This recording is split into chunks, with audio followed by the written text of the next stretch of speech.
Actually నేను and రాము మా ఇద్దరు కలవడానికి మెయిన్ కారణం వచ్చేసి మా మ్యూజిక్ డైరెక్టర్ కళ్యాణ్ కీస్.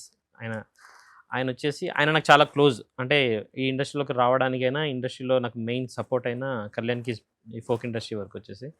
ఆయన మా ఇద్దరిని ఒకటి చేశాడు. ఏదైనా ఒక మేము ఒక మా ఇద్దరి కాంబినేషన్ సెట్ చేశాడు. మీ ఇద్దరు కలిసి ఒక సాంగ్ చేస్తే బావుంటదని చెప్పేసి. ఆ క్రమంలో మేము ముందనుకున్న సాంగ్ ఇది కాదు యాక్చువల్లీ. హ్మ్. మేము ముందనుకున్న సాంగ్ ఇంకొకటి. బట్ ఆ ప్లేస్‌లో అప్పుడు ట్రెండింగ్‌లో జానపదాలు మాత్రమే నడుస్తున్నాయి.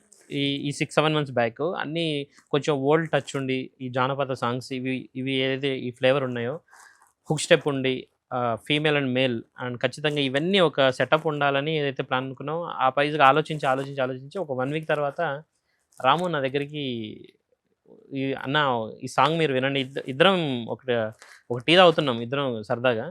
"ఈ సాంగ్ ఒకటి ఉంది వినండి అన్న" అని చెప్పేసి ఫస్ట్ నాకు 'రాను బొమ్మరాను' హుక్ లైన్ కూడా వినిపించలేదు. అద్దాల మేడలున్నయే, మేడల్లో చీరలున్నయే. ఈ 4 లైన్‌లు మాత్రం వినిపించాడు. నేను అయిపోయింది. నాకు అప్పుడే గెస్ అయిపోయింది. అబ్బా! సూపర్ రాము. ఇదే కావాలి మనకి. ఈ ఈ టచ్ ఉండాలి. ఈ ఇది కావాలి మనకని. దాని తర్వాత అన్న నేను ఇంటికెళ్ళి ఒకసారి మొత్తం అంతా దీన్ని మొత్తం క్లియర్ చేసుకొని నైట్ కల్లా నీకు మొత్తం అంతా ఒకసారి సాంగ్ పంపిస్తా అని చెప్పేసి నెక్స్ట్ డే మార్నింగ్ ఫోన్ చేసి మొత్తం అంతా